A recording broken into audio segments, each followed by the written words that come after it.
ബഹുമാനപ്പെട്ട അബൂ യസീദുൽ ബിസ്താമി റളിയല്ലാഹു തആല അൻഹു 4440 പണ്ഡിതന്മാരുടെ അടുത്തേക്ക് ഒരു 4 മസ്അല ലഭിക്കാൻ വേണ്ടിയിട്ട് യാത്ര പുറപ്പെട്ടു.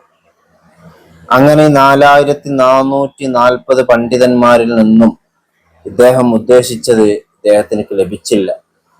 അങ്ങനെ വല്ലാതെ പ്രയാസപ്പെട്ടു. കഅബാലയത്തിൽ ചെന്ന് കഅബാലയത്തിന്റെ വട്ടക്കണ്ണി പിടിച്ചിട്ട് ബഹുമാനപ്പെട്ട അബൂ യസീദുൽ ബിസ്താമി തങ്ങള് അള്ളാഹുവിനോട് ചോദിക്കുകയാണ്, യാ റബ്ബി ഫി അയ്യി ഷൈഇൻ സലാമത്തുൽ ഈമാൻ, ഏത് ഒന്നിലാണ് ഈമാനിന്റെ രക്ഷയുള്ളത് എന്ന് ബഹുമാനപ്പെട്ടവര് കഅബാലയത്തിന്റെ വട്ടക്കണ്ണി പിടിച്ചിട്ട് അള്ളാഹുവിനോട് ദുആ ചെയ്തപ്പോ ഒരു ശബ്ദം കേൾക്കുകയാണ്. എന്താണ് ശബ്ദം കേൾക്കുന്നത്? യാ അബാ യസീദ്, ഓ അബൂ യസീദുൽ ബിസ്താമി, സലാമത്തുൽ ഈമാനി ഫി ഹിഫ്ദുൽ ലിസാനി, ഈമാന്റെ സലാമത്ത് എന്ന് പറയുന്നത്, ഈമാനിന്റെ രക്ഷ എന്ന് പറയുന്നത് നാവിനെ സൂക്ഷിക്കലിൽ കൊണ്ടാണ്. നാവിനെ സൂക്ഷിക്കൽ കൊണ്ടാണ് ഈമാനിന്റെ രക്ഷ.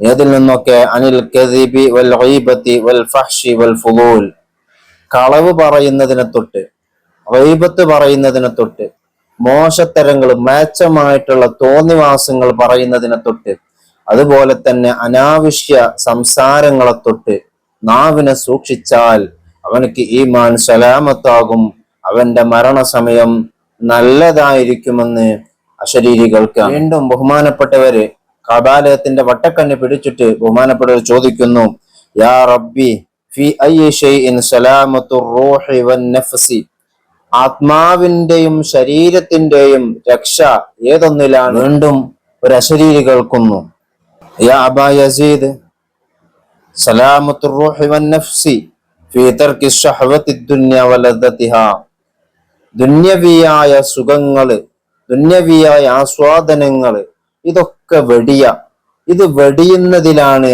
ശരീരത്തിന്റെയും ആത്മാവിന്റെയും രക്ഷ എന്ന് ഒരാൾ വിളിച്ചു പറയാണ്. പ്രിയപ്പെട്ട മുഅ്മിനീങ്ങളെ, നമ്മുടെ ഈമാൻ സലാമത്താകാൻ നമ്മുടെ നാവിനെ നാം നല്ലോണം സൂക്ഷിക്കണം. ഗീബത്ത് പറയാതെ, കളവ് പറയാതെ, ഫിത്നയുണ്ടാക്കുന്ന വാക്കുകൾ പറയാതെ, മഹാന്മാരായ ആലിമീങ്ങളെ ബഹുമാനിച്ചുകൊണ്ട്, സാദാത്യങ്ങളെ സ്നേഹിച്ചു ബഹുമാനിച്ചുകൊണ്ട്, ആലിമീങ്ങളെ കുറ്റം പറയാതെ, അവരെ പേരിൽ ഇല്ലാത്ത ആരോപണങ്ങളൊന്നും പറയാതെ, നമ്മൾ അല്ലാഹ് എന്ന ചിന്തയിൽ നാവിനെ സൂക്ഷിച്ചുകൊണ്ട് നമ്മൾ ജീവിക്കുക.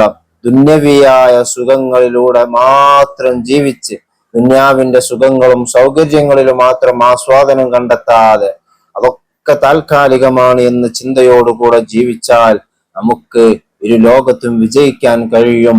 അല്ലാഹു സുബ്ഹാനഹു വ തആല ഇരു ലോകത്തും വിജയിക്കുന്ന മുത്തഖീങ്ങളിൽ നമ്മളെല്ലാവരെയും ഉൾപ്പെടുത്തി അനുഗ്രഹിക്കുമാറാവട്ടെ.